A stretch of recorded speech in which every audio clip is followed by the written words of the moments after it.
There is some huge news coming out of Norman, Oklahoma. After Spencer Rattler transferred and headed to the SEC to play for South Carolina, most college football fans thought, okay, so that means Caleb Williams will be the clear-cut starter next season. Well, boy, were Sooner fans in for a shock Monday afternoon. Rattler's apparent replacement at OU, Caleb Williams, announced on his Twitter that he will be entering his name into the transfer portal and will, quote-unquote, explore his options. So where will he go?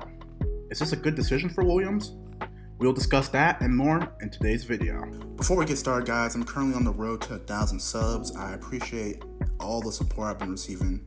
I really do appreciate it, especially on the LeBron James video. You guys really supported for that, so I appreciate that. And if you can, make sure you just hit that like and subscribe button and comment down below in the comment section to let me know what topic I can cover next and who I should talk about. And without further ado, let's get right into the video. First, let's get this out the way. I'm all for the transfer portal and kids having the right to leave their respective schools for greener pastures or better situations. If you or I can quit our job at any time and take a different job or change our career path, why can't Caleb do the same? You only get 4 years to play in college, so if you don't think the school of your choice is the right fit, then you should have the right to leave. Now, do I agree with Williams' decision? No, not at all.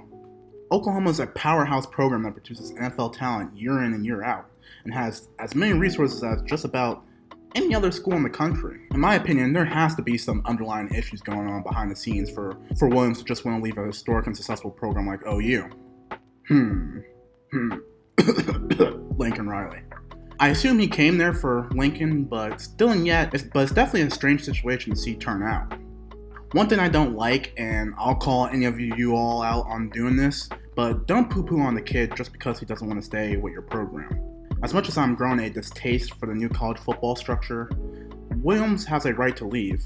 If Brett Venables can be anywhere close to the coach Riley was in Norman, I'm sure the Sooners will be competing for yet another Big 12 title and a spot in the college football playoff. Even though Williams entered his name into the transfer portal, he still decided to play in the Sooners bowl game and looked really good against the Oregon Ducks.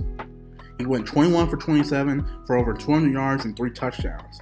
It was an exciting game that was back and forth with a lot of offense. Now I want to pose some questions to OU fans. Is it the move to the SEC that scares Williams? I don't know. It definitely seemed to scare Lincoln Riley. Is it because OU's defense has been historically bad for the past few years? Well, if that's the case, Michigan, who arguably had one of the best defenses in the country this season, got absolutely worked in the semifinals against Stetson Bennett and the Georgia Bulldogs. The Achilles heel for Michigan was, of course, their offense. Watching Cade McNamara try to operate against Georgia's defense was as brutal as it gets. Then once J.J. McCartney got out there, the offense was actually flowing a lot better. A reporter actually asked Williams after the game if he would be entering his name into the transfer portal. Caleb wouldn't say, but all he told the reporter was that he was going to be going on vacation. Well, I guess while soaking up that nice weather, while we East Coasters have to suffer through the cold, harsh winter, he wanted to explore his options. In fact, I saw one report on Twitter based off something Greg McElroy had said that Williams allegedly had an interview where he claimed there were tons of teams breaking down his door at the time of that interview in order to get Williams to come to their school. Obviously, if this is true, this is tampering at the highest level, since teams can only have contact with you if your name is in the portal. And like McElroy so rightfully puts it, this is illegal and should end ASAP. Williams didn't say how many teams, but my guess would be just about every team in the country. Now, where Williams will go to, who knows? I think Ole Miss would be a great fit, considering how their offense performed this season under Matt Corral. But ultimately, Georgia and USC look like the favorites at the moment.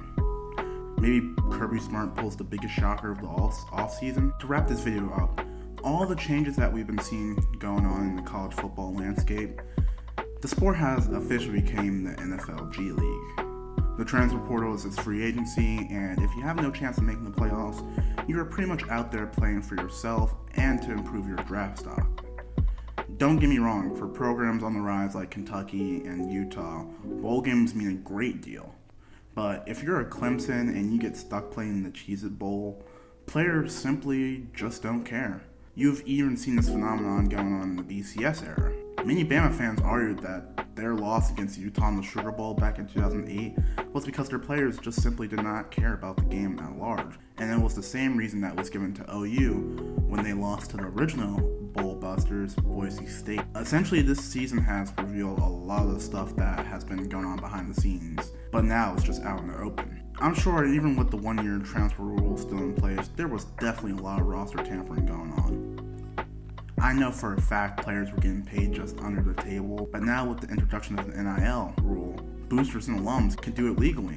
And even better, they can connect the athlete to sponsors, i.e. like what Dion allegedly did to get Travis Hunter to commit to Jackson State. With the college football playoff semifinal games being absolute duds, no matter what your stance is on the current climate of the game, something has gotta give, and things need to be fixed and addressed.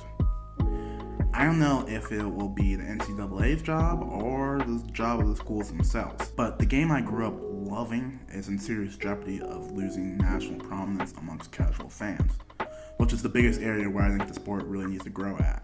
Because let's be real here for a second.